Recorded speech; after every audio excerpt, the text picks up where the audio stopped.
हरे कृष्णा कृष्णा कृष्णा हरे हरे, हरे राम राम राम हरे हरे। सो आप सभी का भगवत गीता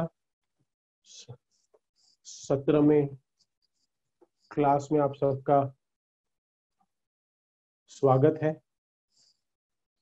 हम भगवत गीता के 12वें अध्याय भक्ति योग के बारे में हम पिछले 2 दिन से चर्चा कर रहे हैं। तो हमने बहुत कुछ भक्ति योग के बारे में जाना है। अर्जुन के प्रश्न भगवान ने कैसे उसके उत्तर दिए। तो हमने अभी तक 1 से 10 श्लोक कंप्लीट किए थे और हम आज 9 श्लोक कंप्लीट किए थे और आज हम 10वां श्लोक से स्टार्ट करेंगे हमारा। सो मैं 10वां श्लोक पढ़ता हूँ, आप सुनिए उसको। आपके पास भगवत गीता है तो आप वो भगवत गीता खोल के पढ़ सकते हैं। अभ्यासेपि असमर्थ असि मत कर्म परम भव मत अर्थम अपि कर्माणि कुर्वेन सिद्धिय अवाप्यसि। यदि तुम भक्ति योग के विधि विधानों का भी अभ्यास नहीं कर सकते तो मेरे लिए कर्म करने का प्रयत्न करो, क्योंकि मेरे लिए कर्म करने से तुम पूर्ण अवस्था को प्राप्त होगे। तात्पर्य इसी भक्तिवेदांत स्वामी श्रील प्रभुपाद के द्वारा, लेकिन यह बहुत तात्पर्य बहुत बड़ा है तो हम इसको नहीं पढ़ेंगे और हम हमारा सत्र हम स्टार्ट करेंगे। प्रभुपाद को हम लास्ट अध्याय में हम सुन रहे हैं, लास्ट यही अध्याय में हम सुनते आ रहे हैं और श्लोक जो हम कल 2 दिन से चर्चा कर रहे हैं कि हमें आज्ञा का भी पालन करना चाहिए। भगवान कह रहे हैं कि ये करो वो नहीं करो, ये करो। वैसे ही 9वें श्लोक में आया कि आप कुछ नहीं कर सकते, ध्यान नहीं कर सकते, आप निरंकार में अपना ध्यान नहीं लगा सकते, आप अभ्यास नहीं कर सकते। तो आपको क्या करना चाहिए? आपको भक्तों की सेवा करनी चाहिए, आपको सेवा करनी चाहिए। लेकिन अगर कोई सेवा भी नहीं कर पाता तो उसको क्या करना है? तो इसमें बताया गया है कि क्या कर सकते हैं। अगर भगवान कह रहे हैं इसमें कि अगर आप ये भी करने में असमर्थ हो, कोई कह सकता है ना कि मुझसे सेवा भी नहीं हो रही है, तो क्या करें? कोई प्रॉब्लम हो सकती है उसको कि वो सेवा भी नहीं कर पा रहा है, कि उसकी समझो फिजिकली वो एक डिसेबल हो और वो नहीं कर सकता सेवा, फिजिकली बिल्कुल नया हो और उसको टाइम मैनेजमेंट नहीं है। वो क्या करेगा? थोड़ा प्रचार में हेल्प करूंगा, मैं थोड़ा बहुत सुनूंगा ऊपर ऊपर, मंदिर जब टाइम मिलेगा तभी मैं आऊंगा, 2-3 माला करूंगा और मैं ज्यादा रूल्स फॉलो नहीं करूंगा और मैं डीप भी नहीं जाऊंगा। तो उसके लिए भगवान एक नेक्स्ट ऑप्शन दे रहे हैं। तो नेक्स्ट ऑप्शन भी भगवान दे रहे हैं। तो भगवान उसको एक 11 श्लोक, तुम मेरे डिवोटीज की हेल्प भी नहीं कर सकते तो क्या करो? कर्तव्य मोग आश्रिता। हम 11वें श्लोक पढ़ रहे हैं, 11वें श्लोक, क्योंकि जैसे मैंने कहा कि भगवान ने 10वें श्लोक में क्या कि आप अभ्यास वो नहीं कर सकते, आप सेवा नहीं कर सकते। इसमें लिखा है यदि तुम भक्ति योग के विधि विधानों का भी अभ्यास नहीं कर सकते तो मेरे लिए कर्म करने का प्रयत्न करो, क्योंकि मेरे लिए कर्म करने से तुम पूर्ण अवस्था को प्राप्त हो जाओ। फिर 11वें श्लोक में भगवान कहते हैं अथ एतत् अपि अशक्तः असि कर्मे कर्तुमे मत योगमः आश्रित सर्व कर्म फल त्यागम तत कुरु यत आत्मा वनः। कर्म करने में अगर आप असमर्थ हो तो तुम अपने समर्थ कर्म को त्याग कर कर्म में आस्थित होने का अस्मित होके फलों का त्याग करो। सारे कर्मों के फलों का त्याग करना है आपको। और क्या करो, इसमें एक शब्द आया है नित आत्मवान, उसका यत आत्मवान, उसका अर्थ होता है क्या?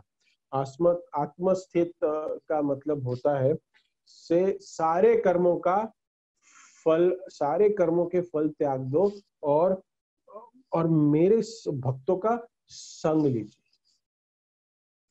ये तो कर ही सकते हैं हम लोग सब।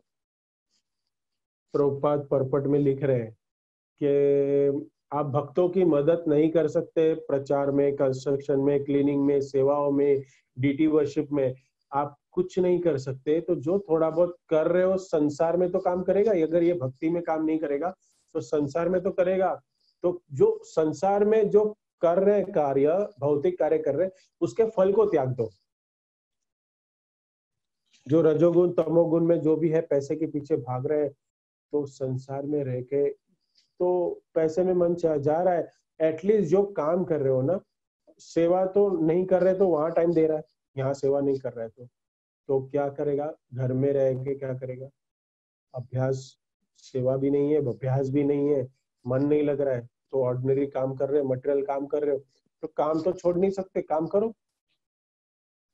फल को त्याग दो, फल की इच्छा मत करो, ड्यूटी के हिसाब से करो और मेरे भक्तों के साथ एसोसिएशन में पड़े रहो, मेरे भक्तों के साथ रहने का यत्न करो। यत्न, लालसा जगाए रखो कि मैं भक्तों के संग में रहूंगा। क्योंकि लेकिन ये कर्मी होगा ना, उसको उसको भक्तों में रहने का मन भी नहीं करेगा, टाइम नहीं मिलता, प्रभु जी ये हो रहा है, वो हो रहा है, यहाँ जाना है, वहां जाना है, तो ये होते रहता है। इसके लिए कृष्ण बोलते हैं कि यतात्मवान, तुम्हें एसोसिएशन में रहना पड़ेगा, जिससे आप एसोसिएशन में रहोगे तो धीरे धीरे आगे बढ़ोगे। भक्तों को छोड़ दिया तो कुछ नहीं होने वाला। तो हर स्थिति में भक्त तो है ही, भक्तों को आप नहीं छोड़ सकते। तो भगवान ने ये लेडर बताई है, लेट 8वें श्लोक से 11वें तक आपकी लेडर है, ये भक्ति का प्रोसेस है। तो टॉप मोस्ट क्या है? मेरे में मन लगा। पहले क्या आया था? मेरे में। सेकंड में ये मन नहीं लगा सकते तो क्या कर सकते हो? भक्ति के नियम फॉलो करो, जो हम कर रहे हैं सब लोग। नियम भी फॉलो नहीं कर सकते तो सेवा कर लो, भक्तों के पास जाके सेवा कर लो। सेवा भी नहीं कर सकते तो क्या करना पड़ेगा? तो भक्तों के पास जाके बैठो और सुनो, और अपने जो कर्म है उसको उसको त्याग तो नहीं सकते, लेकिन उसका फल है, वो फल की इच्छा मत रखो। ये पूरी सीरीज है 8 श्लोक टू 11वां श्लोक का। अगर अगर भगवान बोल रहे थे ये भक्तों से नहीं सुना ना, उसके बाद आपका कोई उद्धार नहीं हो सकता, कि अभी कुछ नहीं हो सकता। इसके बाद कृष्णा भी अगले श्लोक में कह रहे हैं, श्रेयो ही ज्ञान मभासाज्ञा विशेष्यते, ध्यान कर्म फल त्याग गच्छ गच्छति निरंतरम। भक्तों का संग भी नहीं हो रहा हमसे, अगर मैं वो भी नहीं कर सक रहा हूँ तो मैं क्या करूँ? अहंकारी हूँ, मैं नहीं बैठ सकता नीचे जमीन पे, मुझे चेयर लगती है, क्या कर लोगे?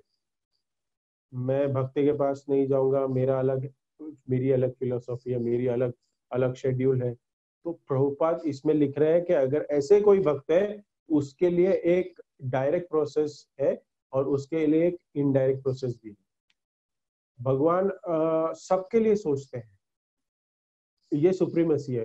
राजा जो है वो प्रजा में सबको, सबके लिए सोचता है, लेकिन आज के जमाने में एक पड़ोसी दूसरे पड़ोसी का नहीं सुन रहा। आज हम क्वारंटाइन में है, आज पड़ोसी हमें नहीं पूछ रहा है कि आप कैसे हो, क्या हो, और शायद हम भी नहीं पूछ रहे कि सामने कौन आ रहा है, जा रहा है, क्या हो रहा है। क्वारंटाइन में बैठे हैं, सिचुएशन और खराब हो रही है, हम नहीं समझ पा रहे कि क्या हो रहा है। लेकिन राजा क्या होता है कि राजा जो होता है वो सबको समभाव से देखता है, वो सबके बारे में सोचता है। तो भगवान भी सबके बारे में सोचते हैं, हम नहीं सोचते। भगवान हमें नहीं सोचना ही है, भगवान बोलते हैं कि मैं सोचूंगा, ये एक प्रोसेस दिया है कि मैं सोचूंगा 12वां श्लोक मैं करूंगा। ये राजा का काम है सोचना, जैसे पहले भी मैंने बताया कि भगवान का काम है हम सबको भक्ति में लगाना, हमें तो भक्ति करना है, लेकिन भगवान भी तो हमें अच्छा प्रकट करते हैं, भगवान भी बोलते हैं कि हाँ तुम आ जाओ, जो तुम्हारा काम है वो तुम करना, हमें हमारा काम है हमारा करना है, भगवान कहते हैं और मेरा काम है वो मैं करना। भगवान कहते हैं कि तुम्हारे लिए ये ऑर्डर है कि तुम्हें भक्ति करना है। कृष्णा क्या बोल रहे हैं कि अगर भक्ति का अभ्यास नहीं कर सकते तो ज्ञान के अनुशीलन में लग जाओ। यहाँ कहते हैं ज्ञान ज्ञान लो, इसमें लिखा गया है यदि तुम यह अभ्यास नहीं कर सकते तो ज्ञान के अनुशीलन में लग जाओ। लेकिन ज्ञान से श्रेष्ठ ध्यान है और ध्यान से भी श्रेष्ठ है कर्म फलों का परित्याग, क्योंकि ऐसे त्याग से मनुष्य को मन शांति प्राप्त हो सकती है। पढ़ो, हम पढ़ाई करते हैं, स्कॉलर बनेंगे, राइट, पढ़ाई करके हम और फिर शांति कुंज चले जाओ, निधिवन चले जाओ, शांति कुंज, हम गोवर्धन चले जाए, ऐसे कहीं वहां पे सब कुछ है, हमारे एक ध्यान कर सकते हैं, सब है। वहां पे जाएंगे तो हमें कुछ अलग से स्टडी सिखाएंगे, उपनिषद सिखाएंगे और ज्ञान लेंगे हम वहां पे, फिर धीरे धीरे हम ऊपर जाएंगे एलिवेटेड। तो ज्ञान लेने से हमें समझ आ जाए शायद कि हाँ भक्ति इटर्नल है, लेकिन ज्ञान मिलने के बाद उससे भी एक श्रेष्ठ श्रेष्ठ वस्तु जो है, श्रेष्ठ जो चीज है वो है क्या है, ध्यान। जब नॉलेज लेंगे तो हमारा ध्यान भी तो भगवान में लगेगा ही, आत्मा क्या है, शरीर क्या है, मैं कौन हूँ, उसमें ध्यान लगेगा। ध्यान से भी श्रेष्ठ क्या है, भगवान इसमें क्या कह रहे हैं कि कर्म फल जो हम कर्म कर रहे हैं उसका परित्याग करना। ध्यानात कर्म फल त्यागा, इसमें सेकेंड लाइन क्या है, ध्यानात कर्म फल त्यागा। ध्यान तक अगर पहुंच गए तो उसके बाद आपको आपके कर्म फल जो भी है उसका त्याग करना पड़ेगा। कर्म का फल जो है उसको त्यागना पड़ेगा। भगवान ने पहले भी यही एडवाइस किया है, जिन्होंने कर्म फलों को नहीं त्यागा है ना वो फंस जाएगा। ज्ञान का फल क्या है, ज्ञानियों का मुक्ति, वो मुक्ति चाहते हैं जो ज्ञानी हो। और ध्यान का फल क्या है, सिद्धियां, सिद्धि आती है। तो भगवान कह रहे हैं कि ज्ञान योग करो या ध्यान योग करो, इसके फल को आपको परित्याग देना है, मुक्ति में फंसना नहीं है। ये तो मुक्ति में फंस जाओगे ध्यान योग ज्ञान योग करके, ध्यान योग करके सिद्धियों की इच्छा मत करना, नहीं तो उसमें फंस जाओगे। तो तो ज्ञान योग और ध्यान योग से आप मेरे तरफ नहीं पहुंच सकते, आप भक्ति नहीं कर सकते, आपको यही प्रोसेस फॉलो करना पड़ेगा, इन प्रोसेसेस को करना पड़ेगा। अगर हम ध्यान योग और ज्ञान योग में जाते हैं तो सिद्धियों में फंस जाते हैं।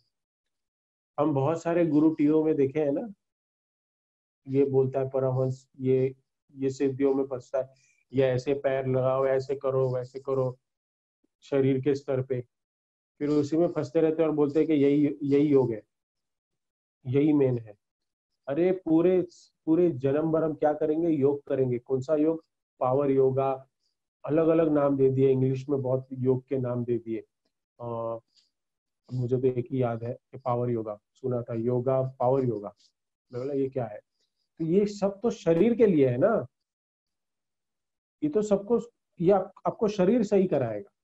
और जैसे पहले भी हमने बताया कि ये योग से क्या होता है, आपको ध्यान लगाना है, और ध्यान में हमेशा लोग सो जाते हैं, ध्यान लग ही नहीं पाता, क्योंकि जो मन है, ध्यान लगाने के लिए मन को कंट्रोल करना है, लेकिन ये मन को तो हमारे आचार्यों ने उपदेश दिया है, हमारे सारे ग्रंथों में लिखा है, उपनिषद में, कि ये तो घोड़े की समान है, ये घोड़ा कभी बैठता नहीं, घोड़ा भागते रहता इधर उधर, कभी नहीं बैठता। वैसे ही ये मन भी कहीं कहीं संभलता नहीं है, कहीं बैठता नहीं है, वो भागते रहता है।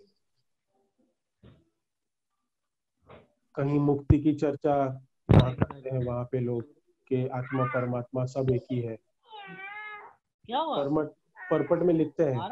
इधर आ जाओ। तो इसमें हमें फंसना नहीं, आत्मा परमात्मा मुक्ति इसके पीछे नहीं जाना। मुक्ति मुक्ति सिद्धि कामी सकलाश, कैसे खाते हो? एक श्लोक है भूल गया। कर्मों को त्यागना है भगवान इसमें क्या।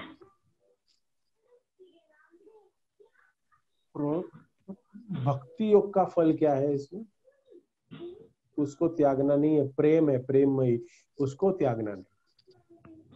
ध्यान योग और कर्मयोग कर्म फल के अंदर आता है, कुछ काम कर रहे हैं। भक्ति योग कर्म के अंदर नहीं आता, वो भगवान की कृपा से आता है, वो कर नहीं है। इसके लिए इसमें कर्म फल भगवान यूज कर रहे हैं, और कर्म फल त्याग दो, और कर्मों का फल त्यागने से शांति प्राप्त होती है। तो इसमें भगवान भक्ति बता रहे हैं। अब आगे कृष्ण आखिरी के श्लोकों में अपने भक्त के बारे में बताएंगे, भक्त के बारे में बताएंगे। इसमें जो डायरेक्ट भगवान की भक्ति करेगा उसमें क्या क्या गुण आएंगे और क्या गुण होने चाहिए।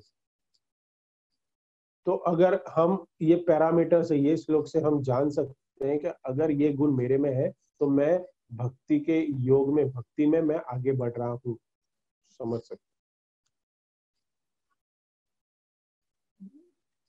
हम चर्चा कर रहे थे साधना भक्ति से हमें प्रेम भक्ति तक पहुंचना है, रागानुगा भक्ति प्रेम भक्ति में पहुंचनी है हमें, हमें भगवान से प्रेम करना है।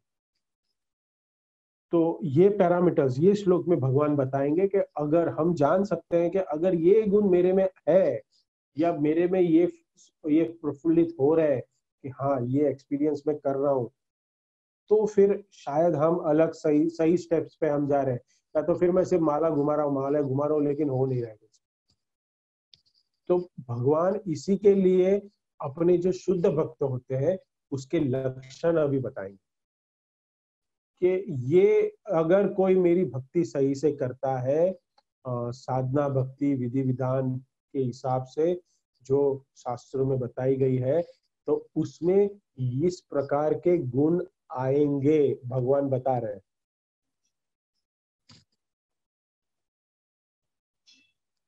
शुद्ध भक्ति करने से ये लक्षण ऑटोमेटिक आ जाएंगे। इसके पर्पस बहुत अच्छे, आप लोग से मैं रिक्वेस्ट करता हूँ कि ये लेक्चर खत्म होने के बाद आप इसके पर्पस पढ़िए, क्योंकि अगर मैं पर्पस इसके सारे पढ़ूंगा ना तो हमारा टाइम खत्म हो जाएगा। अच्छा हमारे पास तो अनलिमिटेड जूम है, हम तो 24 घंटा कर सकते हैं, लेकिन फिर भी टाइम लिमिट तो रखना पड़ेगा। इसके लिए मैं श्लोक पढ़ता हूँ और अनुवाद पढ़ के मैं इसको एक एक को ले रहा हूँ, क्योंकि हम 3 दिन से तो यही 12वें अध्याय पे ही हम चर्चा कर। तो ये जो श्लोक है बहुत इंपॉर्टेंट, कि ये इसमें गुण है, इसमें गुण है भक्तों के। 13-14 जो तात्पर्य है ना, इस पे उसकी पहली लाइन देखिए। अगर आपके पास भगवत गीता है तो पढ़िए। शुद्ध भक्ति पर पुनः आकर भगवान इन दोनों श्लोकों में शुद्ध भक्त के दिव्य गुणों का वर्णन कर रहे हैं। प्रभुपाद की फर्स्ट लाइन है, जितने भी गुण है 13-14 श्लोक में और इसके आगे भी आएंगे, ये ऑर्डिनरी क्वालिटीज नहीं है। ये आपको लगेगा कि ये तो आ रहे मैत्री करुणा करुणा मैत्र करुणा, ये तो सब साधारण लोग भी करते हैं। लेकिन भगवान कह रहे हैं कि ये दिव्य गुण है। 2 तरह के गुण होते हैं, एक दिव्य गुण होते हैं और एक भौतिक गुण, प्राकृत और अप्राकृत भी होते हैं। तो ये जो श्लोक है 13-14 और उसके बाद 20 तक, उसमें भगवान गुणों का वर्णन करेंगे कि ऐसा भक्त जो है, ये गुण वाला जो भक्त है मुझसे प्रिय है। ये सारे प्राकृतिक गुण है, भक्ति के गुण है। भक्ति के गुण और साधारण गुण में क्या फर्क है? डिवोटी भी करुणामय, तो ऑर्डिनरी अभी हम देख रहे हैं ना कि कोई ज्यादा कृष्ण भक्त नहीं है, लेकिन आज सबको प्रसाद तो बांट रहा है ना। प्रसाद मीन्स हम तो इस्कॉन वाले प्रसाद ही बांट रहे हैं, लेकिन कोई कोई अपना घर से भी कोई पका के, हम देख रहे हैं कि गरीबों की बहुत मदद कर रहे हैं। कोई बिस्किट खिला रहा है, कोई केला खिला रहा है, कोई फ्रूट खिला रहा है, या कोई दान दे रहा है अन्न का। तो भक्तों में जो होगा ना, जो ये गुण, वो भगवान और वैष्णव के आनंद के होगा। ऑर्डिनरी लोगों में जो गुण होंगे ना, वो भगवान और वैष्णव के आनंद के लिए नहीं होगा। वो तो कर्म कर रहा है, वो समाज को दिखाने के लिए कर रहा है और अपने आनंद के लिए कर रहा है। भक्त लोग है ना, इसमें स्वार्थ नहीं है। भक्त लोग क्या कर रहे हैं? वो भगवान की सेवा करना चाहते हैं। वो भक्त लोग इसमें देखता है कि ये जो शरीर में बैठी हुई आत्मा है, ये पीड़ित हो रही है, तो वो उसको देखता है और उसकी मदद करने जाता है कि नहीं, ये समभाव देखता है भक्त, और बोलता है कि भगवान का पार्षद, ये भगवान का ही अंश है, ये इसकी सेवा करती है, तो वो भगवान की सेवा कर रहा है। तो जो भी अच्छे लोग समाज के हैं, अगर सोच लो आप इनको ऐसी जगह डाल दो कि सब वहां पे सारे लोग बहुत धूर्त है, अच्छे लोग नहीं, सब लूट में, तो ये अच्छे बने रहेंगे? नहीं। तो ये लूट के खाने वाले में जाएंगे तो ये भी लूटना चालू करेंगे। इनकी अच्छाई है ना, ये स्थिर नहीं है, क्योंकि ये भगवान के लिए नहीं। अगर सभी वहां पे गंदे हैं तो वो बोलेगा चलो सभी वैसे ही कर रहे हैं तो मैं भी करूंगा, तो वो अपनी प्रेस्टीज के लिए नहीं करेगा। अगर आप गंदों के समाज में जाके अच्छे बनोगे तो आपको बेवकूफ बनेंगे, आपको वही साथ में रहना पड़ेगा, ये तो आपको बेवकूफ बना देंगे सब। ये फैक्ट है, ये मटेरियल वर्ल्ड की ये गुण है। तो उनकी अच्छाई अलग है और भक्तों की अच्छाई अलग है। भक्तों के गुण में क्या फर्क है मैं बता रहा हूँ। भगवान क्या बोलते हैं, मेरा भक्त क्या है? श्लोक अगर आप ध्यान दीजिए, श्लोक में भगवान बोलते हैं अद्वेष्टा। अद्वेष्टा ईर्ष्या नहीं करता। ईर्ष्या नहीं करता मतलब दूसरों के दुख से वो सुखी नहीं होता, दूसरे से दुख की देख के वो दुखी होता है, वो खुश नहीं होता। ये ईर्ष्या नहीं करता। उसको कभी संसार से कोई लेना देना नहीं। अगर उसके 1 लाख हो या 1 मिलियन हो या 1 करोड़ हो, हमसे क्या लेना देना? हमको कुछ लेना देना नहीं। वो उसके पास उसका नसीब का ले रहा है, भगवान के उसके कर्म के हिसाब से दिया है, हमें नहीं दिया। ट्रेन में देखो इतने सारे लोग बैठे, अगर आपका बाजू में कोई करोड़पति बैठा हो तो कैसा है, वो चला जाएगा, मैं भी चला जाऊंगा, लेकिन क्या है, हमारे साथ जो रहता है ना, उसके साथ द्वेष होता है, वो तो चला गया, आउट ऑफ साइट हो गया तो आउट ऑफ माइंड हो गया वो। लेकिन घर में रिश्तेदार है और रोज मिलेंगे हम घर में, तो फिर रिलेशन है ना वाला बोलेगा कि यार मैंने मर्सिडीज खरीदी, तेरी मारुति है। अरे फिर हमारा दिमाग खराब होता है कि मेरे पास क्यों नहीं। एक डिवोटी को द्वेष नहीं होता, नॉर्मल आदमी द्वेष करता है, डिवोटी को क्यों नहीं होगा? आपका रिश्तेदार अगर बोलता है कि मैंने मर्सिडीज खरीद ली, आपके पास मारुति है, तो डिवोटी क्या सोचेगा, कर्मी क्या सोचेगा? तू रोज रोज भी खरीद ले, क्या है? तू उसके उसके वो तुम उसमें बैठ के तो संसार में ही घूमने वाला है। लेकिन मैं जो कर रहा हूँ उससे जन्म मृत्यु जरा व्याधि के चक्कर से मैं छूटने वाला हूँ और ऊपर जाने वाला हूँ, भगवान के धाम में जाऊंगा। वो तो फंसा रहेगा कर्म में। तो हमें अगर गोलोक जाना है तो क्या करना? अद्वेष्टा। द्वेष गुण भगवान से जुड़ के आए, ये जो गुण है वो भगवान बोल रहे हैं।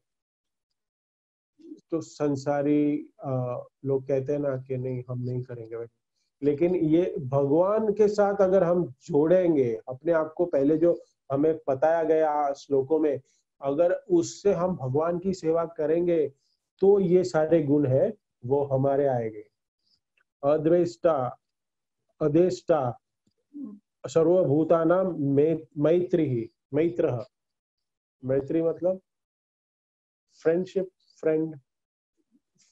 क्योंकि भक्त जो है वो दुश्मनों का भी फ्रेंड होता है। प्रभुपाद लिख रहे हैं इसमें, अपने दुश्मन को भी मैत्री बनाते हैं, क्योंकि उसको पता है कि ये दुष्ट जो है वो मेरे से दुश्मनी क्यों करता है, क्योंकि मेरे बुरे कर्म है, ये मेरी वजह से हो रहा है, उसकी वजह से नहीं हो रहा है।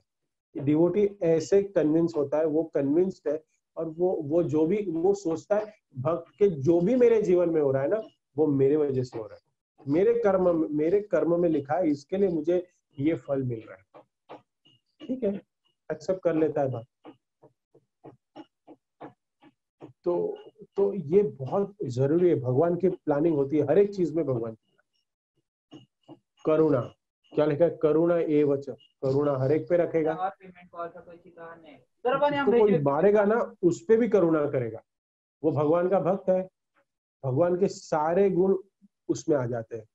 और भक्तों का और साधु का एक ही लक्षण, मेन लक्षण है, वो करुणा। करुणा बहुत इम्पोर्टेंट। इसलिए चैतन्य महाप्रभु ने क्या कहा?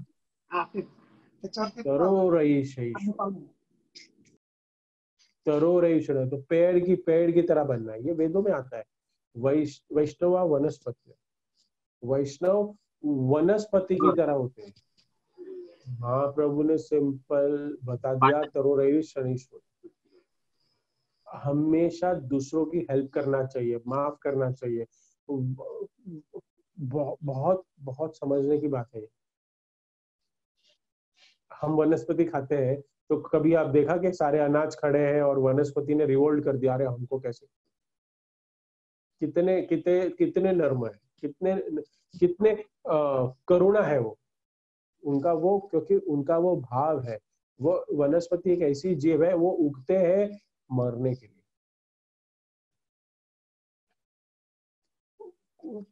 लेकिन ये शास्त्र में बताया गया है, ये ऑथोराइज्ड है। ये गुण है, ये वैष्णव के गुण है। वो दूसरों की मदद करते रहते हैं। अगर मैं मदद करूंगा तो ये मेरे पे बाउंस बैक आने वाला है, लेकिन फिर भी मदद करेगा वो, क्योंकि मदद करने के वो बोलेगा कि मैं मदद करूंगा, लेकिन ये भक्त है ना, ये जो बंदा है वो मेरे में गलती निकालेगा और मुझे बोलेगा, लेकिन फिर भी वो मदद करेगा, वो दूसरों की मदद करेगा, करते रहेगा। वो इसके लिए कहते हैं इसमें कि भगवान बोल रहे हैं कि करुणा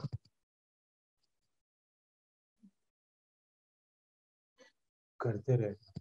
लेकिन ये कर्मी लोग जो है ना, अगर ये अगर उसमें करुणा का भाव होगा तो वो मदद करेगा। अगर उसको बाउंस बैक आ गया, वो बोला कि तूने ऐसे किया वैसे किया, तूने मदद किया, मैं फंस गया, ये ऐसी मदद नहीं चाहिए थी, एक बार दो बार, फिर तीसरी बार वो उसकी मदद करने जाएगा ही नहीं। वो बोलेगा मैं इतना कर रहा हूँ और वापस तू मुझे गालियां दे रहा है। लेकिन भगवान के भक्त जो होते हैं ना, वो स्थिर है, उसकी करुणा स्थिर है, वो आपको मदद करेंगे, वो मदद करते रहते हैं, करुणा करते रहते हैं। प्रभुपाद लिख रहे कि उनकी लाइफ परफेक्ट करने के लिए भगवान से जोड़ना है। करुणा मतलब क्या है पता है? ये प्रचार है ना, ये करुणा के अंतर्गत आता है। प्रचारक लोग सालों साल प्रचार करते हैं, प्रचार करते रहते हैं, और प्रचार करने से लोगों को समझाते रहते हैं कि भक्त बनो, आप जप करो, आप ये करो, आप रूल्स में रहो। लेकिन क्या है कि जो लोग होते हैं वो सुनते नहीं। लेकिन ये प्रचारक के दिल में इतनी करुणा है, वो इतना सोचता है दूसरों के बारे में कि ये तकलीफ में है, इसको मुझे ये जन्म मृत्यु के चक्कर से बाहर निकालना है। उसको नहीं पता कि आज के तारीख में देखो कितने सब लोग सहन कर रहे हैं, लेकिन सबको क्या लग रहा है?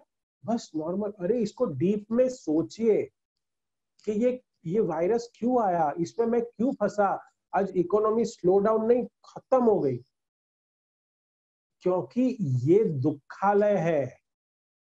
ये हर डेकेड्स में, ये हर 15-20 सालों में, 25 सालों में, 30 सालों में ऐसे भगवान आपत्तियां देते हैं। इसमें और एक प्रश्न निकलता है, इसके ऊपर हम और चर्चा कर सकते हैं कि हम अगर भगवान के भक्त है या फिर हम भगवान के पार्ट एंड पार्सल है, भगवान के हम पुत्र है, तो भगवान हमें ऐसे तो आपत्तियां क्यों देता है? ये पूरा एक दिन का सब्जेक्ट है, समझने का बहुत आसान नहीं है ये कि ये क्या हो रहा है आजकल। हम लोग 15 तारीख की राह देख रहे हैं, लेकिन ये 15 तारीख से कुछ नहीं होने वाला, ये बढ़ते जा रहा है। हमारी कोई गलती नहीं है, फिर भी क्यों? प्रश्न सबके दिमाग में होगा, लेकिन इसका आंसर भी है, स्पिरिचुअल आंसर है कि ऐसे क्यों हो रहा है। लेकिन ये भक्ति समझ सकता है। कर्मी आदमी न्यूज चैनल देख के, पेपर पढ़ के, वो उसको नहीं ज्ञान आएगा, क्योंकि शास्त्र नहीं पढ़ा है उसने। उसको शास्त्र पढ़ के ज्ञान आता है कि मैं कौन हूँ, ये शरीर क्या है, आत्मा क्या है, ये मटेरियल वर्ल्ड क्या है, ये संसार क्या है, इसका क्या स्थिति है।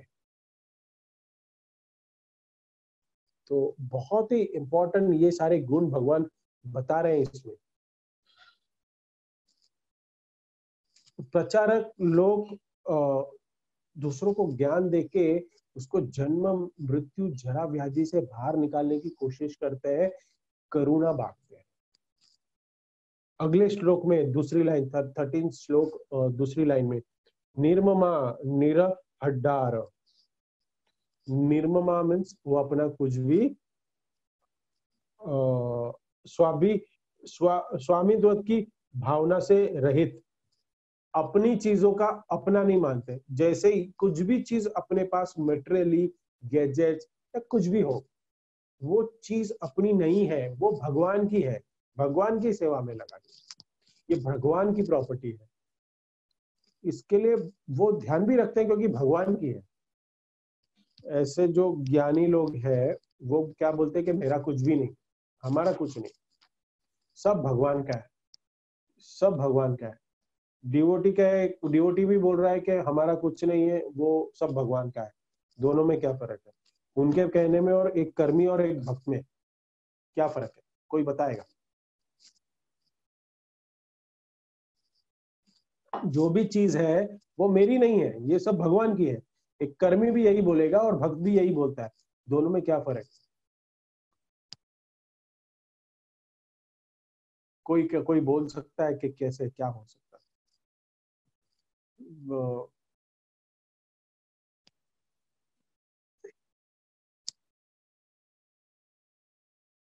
डिवोटी कहेगा कि ये सब कुछ भगवान का है तो भगवान की सेवा में ही लगाएगा, ये सब कुछ भगवान का है।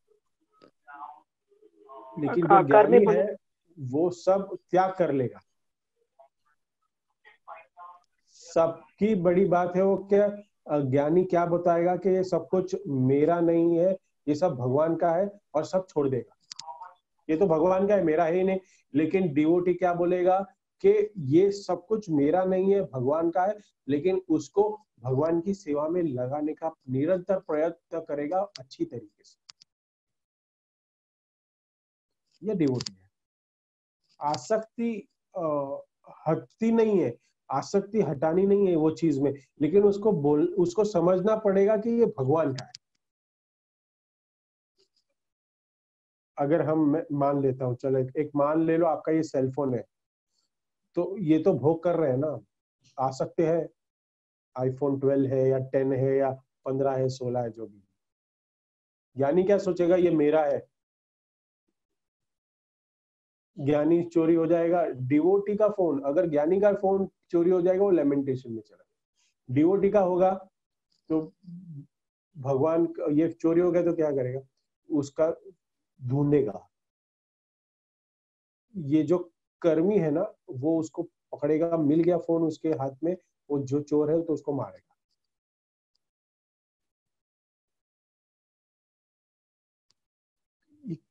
क्योंकि ये भगवान की प्रॉपर्टी है, क्योंकि भगवान की प्रॉपर्टी कुछ चोरी की है तो उसको दंड मिलना चाहिए, उसको गुस्सा आएगा।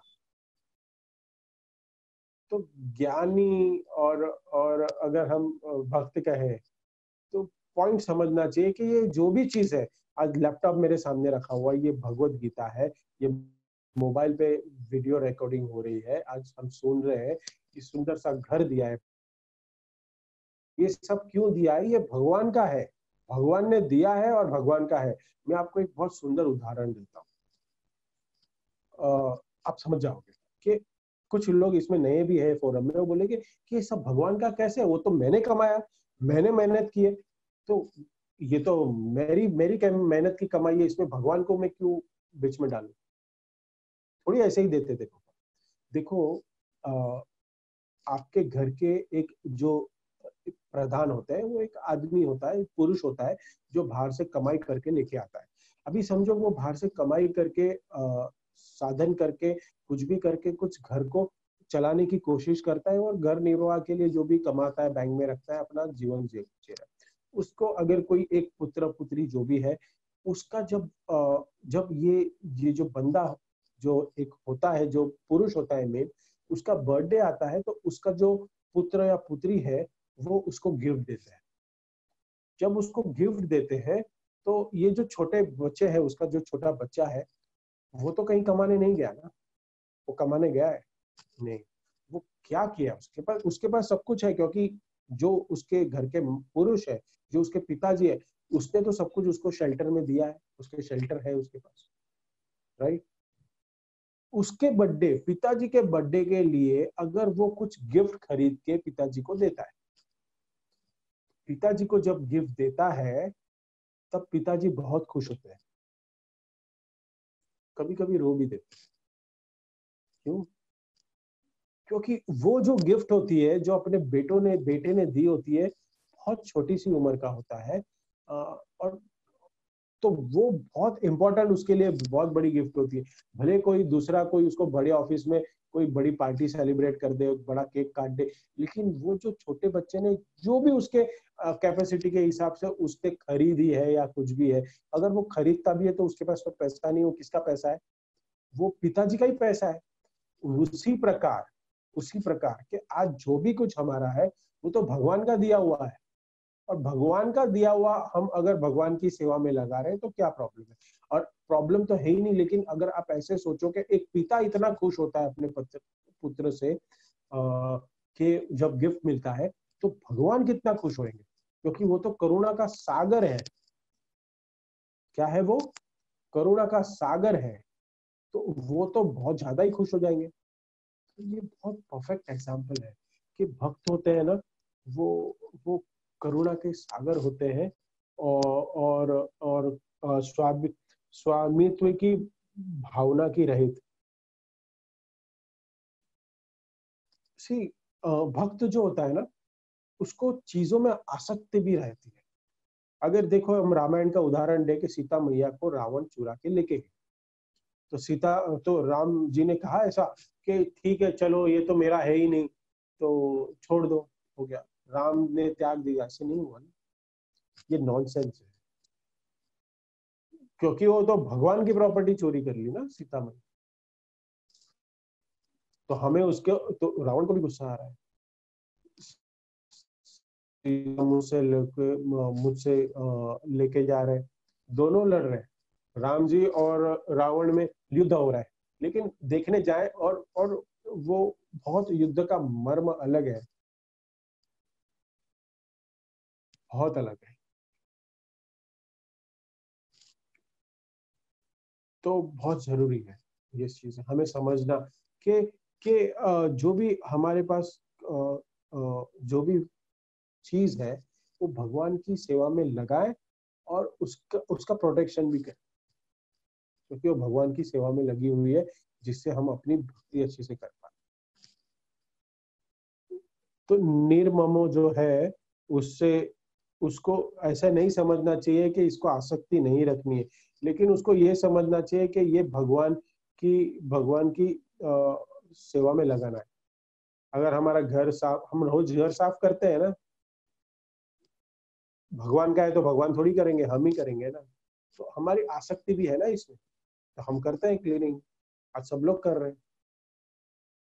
तो ये थोड़ा ट्रिकी भी है समझने के लिए, लेकिन अगर ठीक से समझे तो इसको हम अच्छे से समझ सकते हैं कि मुझे अपने लिए आसक्ति नहीं रखनी है, भगवान के लिए करना चाहता हूं।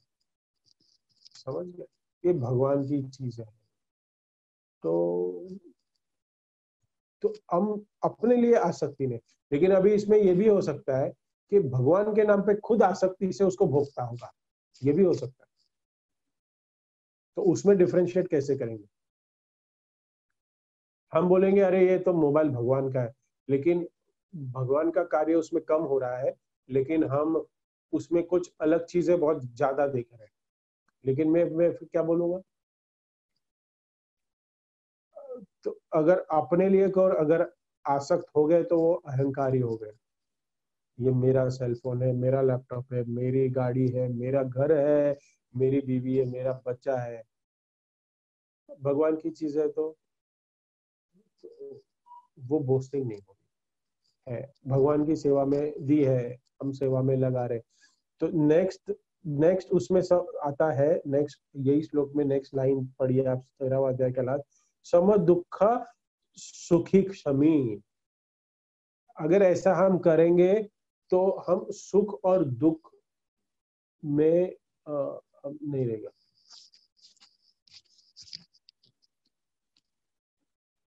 डिवोटी का अगर हम सेलफोन चोरी होता है ना, तो गुस्सा तो होगा, लेकिन उसको भगवान का स्मरण होगा कि वो विचलित नहीं होगा। विचलित होता है कुछ समय के लिए, लेकिन वो उसके पीछे पागल नहीं, लेमेंटेशन नहीं होता मेरा ये हो गया, हाय हाय ये क्या, वो नहीं करता। समान रहता है उस दुख और सुख में, हमेशा सुख रहता है, सुखी में रहता है। वो अटैच नहीं रहेगा कोई भी चीजों से, तो अपने लिए आसक्त नहीं रहेगा। ये इसमें भगवान समझ जाना चाह रहे।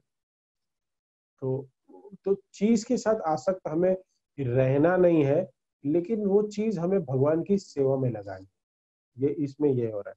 तो दुख में विचलित नहीं होना। और दुख में कभी भी हमने देखा है कि दुखी जो होता है ना, दुखी वो भगवान को कभी नहीं भूलता। तो सुख और दुख में हमें सम रखना है। सुख में तो भगवान को हमें भूलना ही नहीं है। कुछ चीज हमें मिल गया तो अपने लिए आसक्त होना ही नहीं। 14वां श्लोक अभी आएगा। जब दुख होता है तो स्मरण बढ़ता है क्या कम होता है? और सुख होता है तभी? कुंती महारानी कहती है, क्या बोलती है कुंती महारानी? भागवतम में कहते हैं कि हमें दुख दीजिए, और क्योंकि दुख है तो हम आपको अच्छे से स्मरण कर पा रहे हैं। सुख जैसे आएगा वैसे हम भगवान कृष्ण आपको भूल जाते हैं। लेकिन सुख और दुख हमें सेम दिखना है। दुख और सुख में हमें समान रूप से भगवान का स्मरण करना है, भगवान कहते हैं। अगर हम ये कहें कि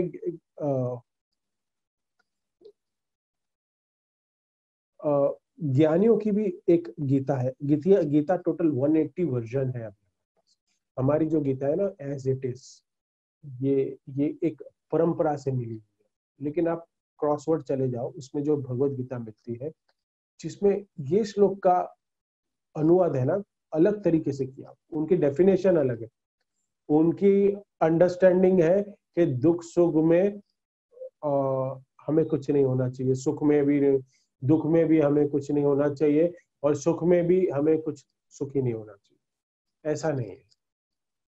हमारे पास भी फीलिंग है, हमें फीलिंग होगी। वो अंडरस्टैंडिंग ठीक ही नहीं है, क्योंकि उसमें ज्ञानी में भगवान तो इतने आता ही नहीं है।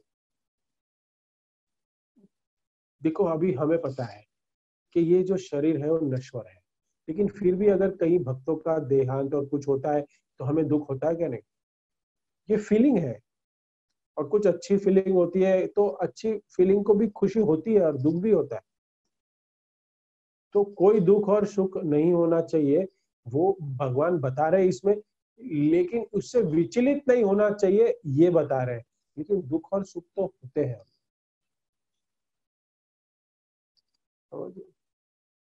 तो अगर हम कहें एक भक्त का चलो एक उसको उसको एक भक्त को उसका हाथ पे थोड़ा चीरा मार, नहीं वैसे मैं एक एग्जांपल दे, और फिर बोलेंगे भगवत गीता अध्याय 12 श्लोक संख्या 13, दुख और सुख में भक्त विचलित नहीं होता। अरे तू क्यों विचलित हो रहा है, ये सही होगा? नहीं, जब उसको दुख आएगा तो दुख करेगा, लेकिन वो कुछ क्षण के लिए, उसके बाद वो समझ लेगा कि ये मेरा कर्म है, मेरे कर्म में था, इसके लिए मुझे ऐसे फल मिला है। तो ये बहुत बहुत ये समझने की बात है। संतुष्ट सततम योगी यतात्मा दृढ़ निश्चय। इसमें भगवान भगवान कहता है, भगवान आगे इसमें कहते हैं सदैव आत्मसंतुष्ट रहता है, आत्मसंयमी है तथा जो निश्चय के साथ मुझ में मन तथा बुद्धि को स्थिर करके भगवत बुद्धि को स्थिर करके भक्ति में लगा रहता है, ऐसा भक्त मुझे अत्यंत प्रिय है। बहुत सुंदर। इसमें इसके बाद में जो आ रहा है हमारा जो जो आत्मा आत्म संयमी दृढ़ निश्चय, संतुष्ट सततम योगी यतात्मा दृढ़ निश्चय, संतुष्ट रहता है। संतुष्ट, संतुष्ट मतलब ये प्रसन्न, तुष्ट। चाणक्य पंडित ने कहा है पर द्रव्य ऐसे कुछ तो भी है, वो दूसरों के धन को मिट्टी के समान देखना चाहिए, दूसरों के उसको स्त्रियों को देखना नहीं चाहिए, आप माँ के समान देखना है दूसरे की स्त्री को। तो संतुष्ट, तो इसमें लिखे प्रसन्न तुष्ट सततम निरंतर योगी भक्ति में निरत।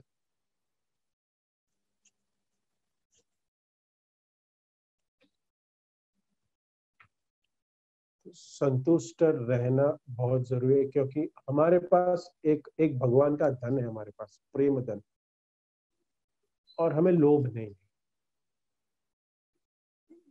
यतात्मा दृढ़ निश्चय, वो दृढ़ निश्चय का मतलब इसमें है कि संकल्प सहित, संकल्प सहित इसमें रूल्स रेगुलेशन में, रूल्स एंड रेगुलेशन नियमों को वो दृढ़ता से पालन करता है, दृढ़ निश्चय।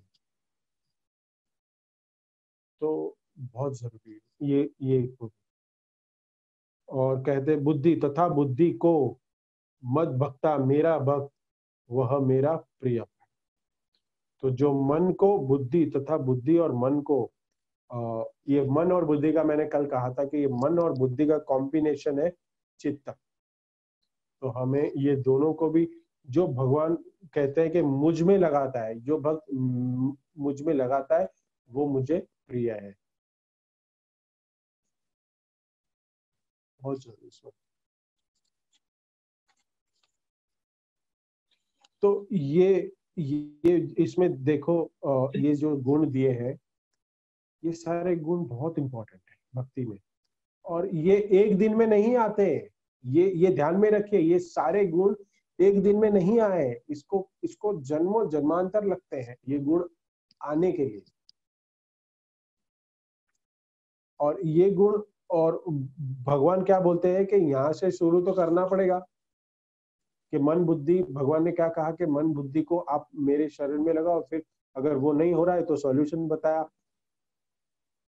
करते रहो, ये गुण अपने आप जीवन में आ जाएंगे, भगवान इसमें कह रहे हैं। बहुत जरूरी भक्ति में आगे बढ़ने के ये लक्षण है, इस पे ध्यान में दीजिए, ये लक्षण है, ये आने चाहिए, और ये आ जाएंगे। अगर ये गुण नहीं आ रहे ना, तो इसका मतलब है कि कुछ कहीं ना वी आर डूइंग रॉन्ग, कि कहीं ना हम कहीं गलत जा रहे हैं। तो भक्ति सही से करने का प्रयास करना पड़ेगा। और ये चेकलिस्ट है, ये चेकलिस्ट जैसे हम भी देखते हैं बाहर कॉर्पोरेट वर्ल्ड में, चेकलिस्ट कोई भी प्रोजेक्ट स्टार्ट करने के पहले कुछ चेकलिस्ट होती है कि ये देखो सब चेक करो बराबर है क्या नहीं। तो ये चेकलिस्ट है, हमें हर हर क्वार्टरली चेक करना पड़ेगा कि ये सब हुआ है क्या। अपने आप नहीं आता है, ये भक्ति करने से, करुणा करनी कैसे करेंगे, तो ये ऐसे अपने आप नहीं आएगा, इसको प्रैक्टिस करनी पड़ेगी, भक्ति की प्रैक्टिस करनी पड़ेगी। और ये प्रैक्टिस करने का एक ही है, एक और एक ही है कि जप करना पड़ेगा, आर्टिफिशियली नहीं आएगा ये।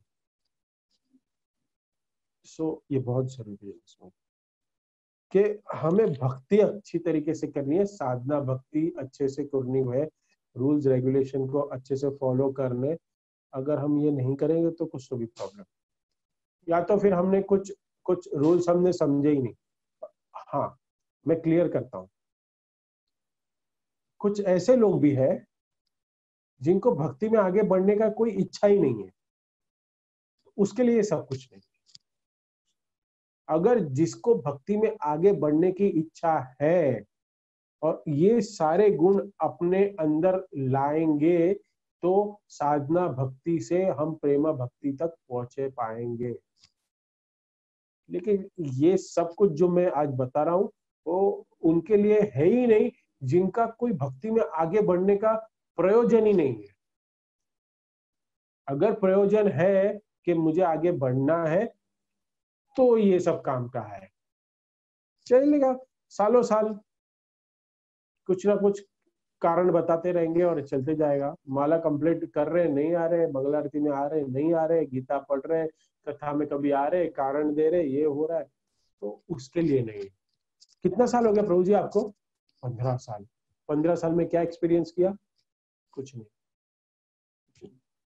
तो सीरियसनेस लाना पड़ेगा कि तो भगवान ये गुण बता रहे हैं कि हमेशा ये चेकलिस्ट करते रहो कि ये गुण आ रहे हैं क्या नहीं आ रहे हमारे में।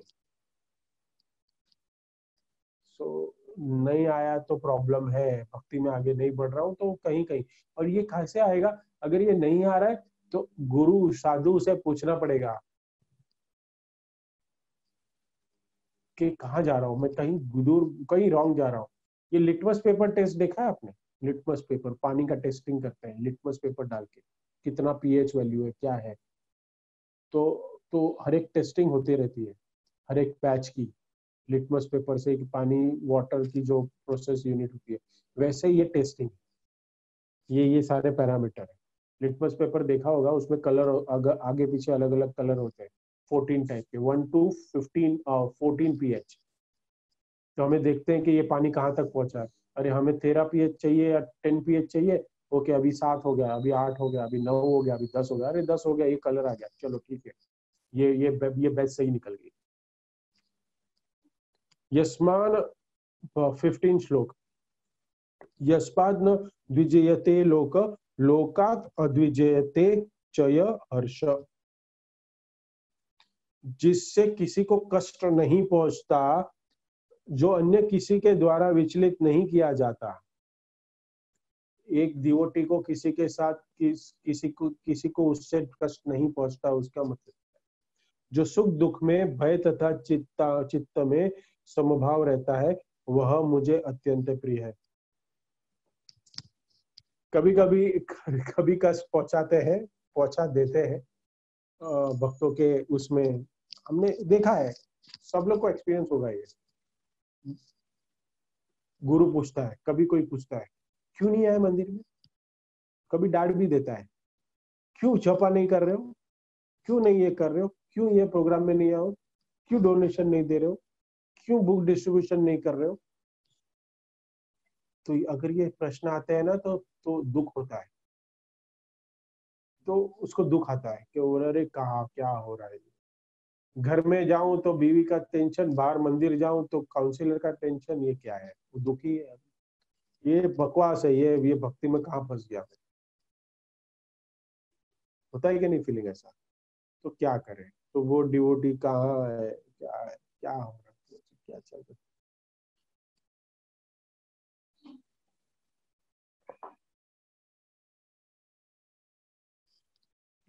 क्या करना चाहिए? आपसे पूछ रहा हूँ मैं, कोई क्या बताएगा?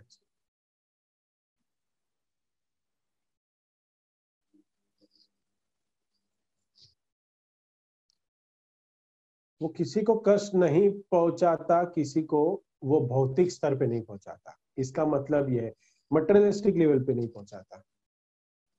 वो कोई भी गुरु या कोई भी शिक्षा गुरु या कोई भी, वो उसके पैसे के पीछे नहीं पड़ा है, वो उसके जॉब के पीछे नहीं पड़ा है, वो उसके बेनिफिट के लिए पीछे पड़ा है। अननेसेसरी नहीं पहुंचाता, वो उसको मटेरियली नहीं हर्ट करना चाहता, वो स्पिरिचुअली उसको कष्ट देता है कि भाई तू कर प्लीज, नहीं तो इतने साल तो आएगा जाएगा, कोई तुझे आनंद नहीं आएगा। तो ये तो, और हर बार भी नहीं बोलना चाहिए, नहीं तो अरे प्रभु जी क्या है हर टाइम आप बोलते ही रहते हो, तो वो क्वार्टरली बोलते रहता है। तो इसमें क्या बोल रहे हैं भगवान? हर्ष हमेशा यदो वही मुक्त है, अननेसेसरी नहीं पहुंचना, लेकिन जब जरूरत है तभी तो बोलना पड़ेगा, छुपा नहीं सकते। और किसी के द्वारा विचलित भी नहीं किया जाता, इसमें लिख रहे हैं। दुनिया इधर से उधर हो जाए फिर भी विचलित नहीं होता, वो भगवान को कहीं कुछ नहीं बोलेगा। तो डरता नहीं है वो, और डर में भी भगवान को नहीं भूलता। डरेगा अगर अगर आपको खड़ा कर दो और 10 लोग बंदूक लेके खड़े रहेंगे, आपको शूट करें, चलो वो नहीं। अभी आप बाहर ग्रोसरी लेने गए हो और आपको पास 3-4 पुलिस आ गई डंडी लेके खड़ी है, तो डर तो लगेगा ही, लगेगा ना डर। तो ऐसा नहीं है कि वो डर अलग है, मैं डर नहीं हूँ, मैं तो स्पिरिचुअली सिचुएटेड हूँ, नहीं नहीं, वो आउट ऑफ कंट्रोल होगा सिस्टम आपका, और ये मटेरियली है। विचलित का मतलब बिविल्डर्ड है, जो माइंड तो डिस्टर्ब होता है, एग्री।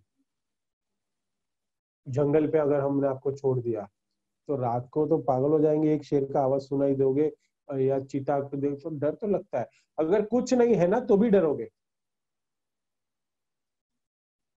लेकिन जो भक्त है वो भगवान को नहीं भूलेगा, वो उसमें तो जप ज्यादा करेगा, पूरी रात भर बैठ के जप करते बैठेगा, हरे कृष्णा कृष्ण कृष्ण हरे हरे, हरे राम राम राम हरे हरे। ये सब का ये जो कारण है, वो भगवान को स्मरण और कराते रहते हैं, पैर पे चढ़ के भगवान का स्मरण कर रहे हैं, और पूरी रात भर चैंटिंग करेंगे। पूरी रात भर तो कभी नहीं हुई, उस दिन हो जाएगी। तो हेलो, हरे कृष्ण।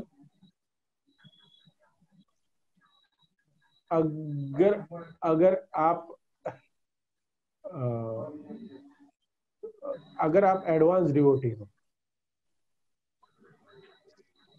तो वो अलग स्टेज पे है, वो माई श्री कृष्ण। हर्षा मर्षा भयो दोगे मुक्त हो, सुख दुख में भय तथा चिंता में संभव रखता है। पहले के श्लोक में भी हमने देखा, उसको भय लगता है लेकिन फिर भी वो समभाव है। भगवान भय में भी उसका स्वभाव है, तो उसको भय लगता है, इसका मतलब यह है कि भय तो आता है लेकिन वो समभाव है। कोई डिवोटी भक्ति करने से पत्थर नहीं बनता, जो पत्थर बनता है ना वो मायावादी होता है। हमें भय नहीं लग रहा है, कुछ नहीं, हमें सुख दुख भी नहीं है, ये जो योगी हमने देखे होंगे कि वो ऐसे होते हैं, ये जो योगी होते हैं कि जिसको दो सुख से दुख से भय से उसको कोई लेना देना नहीं होता, उसको सिद्धि प्राप्त होती है उसको। सो ये बहुत जरूरी है इसमें। और हमें मेनली ये श्लोकास हमें ये समझा रहे हैं कि हमें विचलित नहीं होना है सुख दुख में, भगवान इसमें ये कहते हैं। और फिर नेक्स्ट श्लोक है, अनपेक्ष चतु श्रुति दर्श उदासीनो गतव्यतः सर्वारभ परित्यागी यो भक्त सम में प्रिय। मेरा ऐसा भक्त जो सामान्य कार्यकलापों पर आश्रित नहीं है, जो शुद्ध है, दक्ष है, चिंता रहित है, समस्त कष्टों से रहित है और किसी फल के लिए प्रयत्नशील नहीं रहता, मुझे अतिशय प्रिय है। तो इसमें भगवान कहते हैं कि हमें जो भी कार्य करना है वो वो वो, वो हमें चिंता रहित का अर्थ ये भी होता है कि कर्म का फल नहीं। इसमें बहुत भगवान कर्म फल के बारे में बता रहे कि फल की इच्छा नहीं। हम बहुत बचपन से सुनते आ रहे हैं, कर्म कर फल की इच्छा मत कर। तो भगवान इसमें वही बता रहे, लेकिन वो कर्म अलग है। कर्म की इच्छा उसमें उसमें हमें वही सिखाया गया कि भौतिक कार्य करो लेकिन फल की इच्छा मत करो, लेकिन वो गलत है। हमें भक्ति भावित कार्य करनी है लेकिन उसमें फल की इच्छा नहीं। हम बगैर भौतिक के भी कार्य करने हैं लेकिन उसको भक्ति में लगाने हैं, वो इसमें बहुत है। मेरा ऐसा भक्त जो चिंता रहित, समस्त कष्टों से रहित है, जो किसी फल के लिए प्रयत्नशील नहीं रहता। उसके इच्छा के लिए वो भागता नहीं है पीछे पीछे जिसके कि मुझे ये चाहिए, मुझे वो चाहिए, मुझे ये चाहिए, उसके पीछे नहीं भागता और वो उसके लिए प्रयत्नशील भी नहीं होता। हमें भागना नहीं चाहिए किसी के पीछे, हमें सिर्फ एक ही चीज के लिए भागना चाहिए, एक ही चीज के पीछे भागते रहना चाहिए पूरी जिंदगी भर। वो है भगवान आपका प्रेम, the unalloyed devotional service to your lotus feet. वो हमारी इटरनल सेवा होनी चाहिए और हमारा वही प्रयत्न होना चाहिए।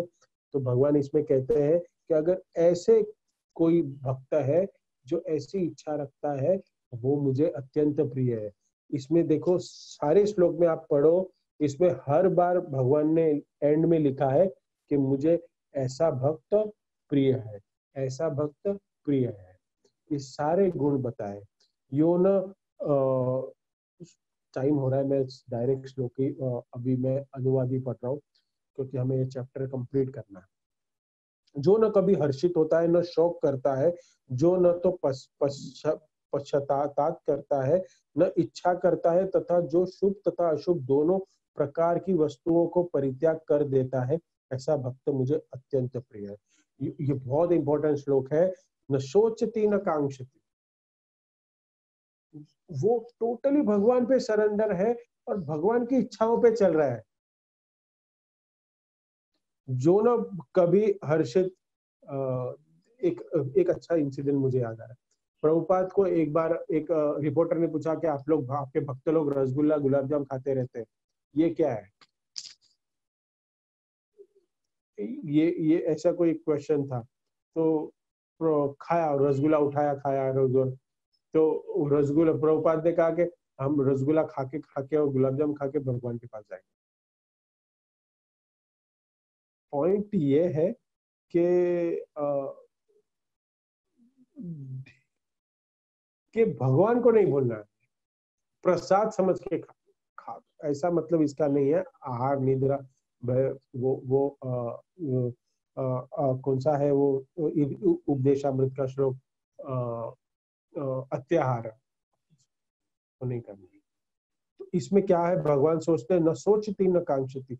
जो भी भक्त है मेरा, वो पश्चाताप नहीं करता, इच्छा नहीं करता, तथा जो शुभ अशुभ दोनों प्रकार की वस्तुओं को परित्याग कर देता है। वो शुभ और अशुभ को, सबको शुभ ही समझता है कि ये भगवान के लिए करना है, जो भी भगवान के लिए, वो मुझे करते रहना है और भगवान की सेवा में लगाते रहना है। जो कुछ भी आप कर रहे हो, मटेरियली जो कुछ कर रहे हो, या आप मटेरियली करो या आप स्पिरिचुअली करो, समशस्त्रों से मित्री च तथा मानापमान यह, मान अपमान की भी नहीं रखता, शीतोषण सुख दुख से समसंड वीरजितः। जो मित्रों तथा शत्रुओं के लिए समान है, जो मान तथा अपमान, शीत तथा गर्मी, सुख तथा दुख, यश तथा अपयश से समभाव रहता है, जो दूषित संगति से सदैव मुक्त रहता है, जो सदैव मौन और किसी भी वस्तु से संतुष्ट रहता है, जो किसी प्रकार के घर बार की परवाह नहीं करता, जो ज्ञान में दृढ़ है और जो भक्ति में संलग्न है, ऐसा पुरुष मुझे अत्यंत प्रिय है। भगवान इसमें पूरा कह दिए। ये एंड के श्लोक है, 19 वाला, 19 नंबर श्लोक है, जिसमें भगवान कहते हैं कि जो मित्रों तथा शत्रुओं के लिए समान है, दुश्मन से भी वैसे ही भाव रखता है और मित्रों से भी सेम भाव रखता है, वो उसका आचरण सेम है। भक्तों के जीवन में कोई शत्रु नहीं होते कि उसने मेरे साथ ऐसा किया, मैं उसके साथ ये करूंगा वो करूंगा, क्योंकि भक्त को पता है कि अगर मैं उसके साथ ऐसे करूंगा तो उसका मुझे भुगतना तो पड़ेगा ही, मुझे उसको भुगतना पड़ेगा। और फिर आगे क्या है, जो मान तथा अपमान, उसके लिए कोई मान और अपमान कुछ नहीं, उसके लिए मान और अपमान कुछ भी नहीं है, वो मान और अपमान के पीछे नहीं जाता। शीत तथा गर्मी, उसको एसी हो या गर्मी या कोई भी स्थिति में अपने आप को ढाल लेता है, सुख और दुख में भी अपने आप को ढाल लेता है। पहले भी भगवान ने कहा यश तथा अपयश, अगर वो कुछ कार्य करता है और अगर उसको उसमें अपयश भी मिलता है या यश भी मिलता है तो वो भगवान का प्रसाद ही समझता है। और वो समझ दूषित संगति से, बोले तो एसोसिएशन, जो दूषित संगति है, जो भक्तों का संग नहीं है, जो कर्म कांड लोगों का जो संग है, उसे हमेशा दूर रहता है। लेकिन हमें तो संग रखना पड़ता है, क्योंकि हम तो मटेरियल वर्ल्ड में काम कर रहे हैं। लेकिन वो काम तो कर रहा है, लेकिन हमें एक लोटस के पत्ते की तरह रहना चाहिए, जो कीचड़ में पड़ा रहता है, लेकिन वो कीचड़ उसको कभी टच नहीं कर पाता। तो वैसे हमें वो सदैव हमें उसमें किसी प्रकार के सदैव मुक्त रहता है, उसको संगति से मुक्त रहता है। वैसे जो सदैव मौन और किसी भी वस्तु के संतुष्ट रहता है, जो किसी प्रकार के घर बार की परवाह नहीं करता, वो ज्ञान में दृढ़ है और जो भक्ति में संलग्न है, ऐसा पुरुष मुझे अत्यंत प्रिय। तो इसमें भगवान यही कह रहे हैं कि आप जो भी कर्म कर रहे हो उसमें समभाव, विचलित नहीं होना है और मुझे अर्पण करना है। और ऐसे ही आगे फिर भगवान एंड में कहते, ये तु धर्मा मृत निदम यथोक्त पर्युपासते श्रद्धया परमात्मा भक्तोस्ते त्रिव मे प्रिया। यथोक्त पर्युपासते, जो इस भक्ति में अमर पद का अनुसरण करते हैं और जो मुझे ही अपना चरम लक्ष्य बना कर श्रद्धा सहित पूर्ण रूपेण संलग्न रहे हैं, वे भक्त मुझे अत्यधिक प्रिय है। तो हमें ये जो पथ हमें बताए हैं, जो 11 से 19 श्लोक तक, वो पथ पर हमें हमारा लक्ष्य बना के, ये चरम लक्ष्य, ये हमारा इटर्नल गोल रह के, इटर्नल गोल बना के अगर हम अपनी भक्ति करते हैं तो हम श्रद्धा सहित पूर्ण रूप से संलग्न रह के भगवान की भक्ति करते हैं, तो वो मुझे अत्यधिक प्रिय है। भगवान कहता है कि वो मुझे अत्यधिक प्रिय है। सभी श्लोक में भगवान ने कहा कि ये प्रिय है, ये प्रिय है, वो प्रिय है, ये प्रिय है। ये सारे गुण भक्त के प्रिय है। और ये आप ऐसे मत समझिए बहुत डिफिकल्ट है, ये बहुत सिंपल है अगर इसको आप एप्लीकेशन में लाते हैं। मैंने कल भी बताया था, प्रभुपाद ने किया। भक्ति क्या है? स्लोगन। प्रभुपाद से process is very easy, process बहुत इजी है, इसमें कोई बड़ी बात नहीं है, लेकिन इसको एप्लीकेशन में लाना थोड़ा सा एफर्ट वाला है, इसको थोड़ा एफर्ट डालना बहुत। तो ये भक्ति योग का अध्याय यहाँ खत्म हो रहा है और हम फिर नेक्स्ट आगे कंटिन्यू कल करेंगे। 13वां अध्याय। तो अगर मैं आप सभी का फिर एक बार